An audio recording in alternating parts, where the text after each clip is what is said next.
女人似男人聲，你問咗啦係咪？咁如果女人嘅聲咧好尖鋭，咁點算啊？又有個喎好尖好尖，聽落嚟好刺耳嘅喎。原來面橫聲利啊，面橫你知個面係橫嘅，個聲音好利嘅，原來又叫克夫啦。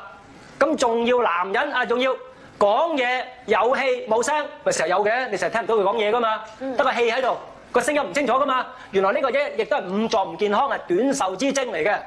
咁仲有破羅聲，係啦，嗰把聲咧。如果佢唔係做教書，好似我咁樣，但係平時講嘢咧個聲係拆嘅，呢個叫破羅聲。咁原來亦都係唔好嘅。所以最簡單講，聲清就係好嘅，大聲就好嘅。嗱，所以你以為我講嘢好大聲，大聲唔係代表冇禮貌喎，係咪？原來大聲係好嘅。我哋睇相有講喎，士農工商，聲量必成。記住啦，原來講嘢好似阿陳豪以前把聲係好似山架。係啦，而家都係啊。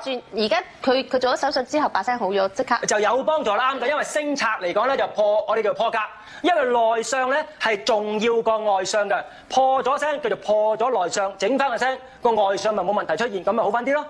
跟住仲要士農工商，聲量必成。原來你發現你阿媽講嘢仲大聲過你嘅，有冇啊？經常性喎呢啲。係啦，咁你知道你阿媽做嘢容易成功，仲要好長命啊！好長氣添啊！如果年老長氣就唔關事嘅，長氣就煩得就啫。記住，如果年紀老嘅人講嘢好大聲，係代表壽命好長。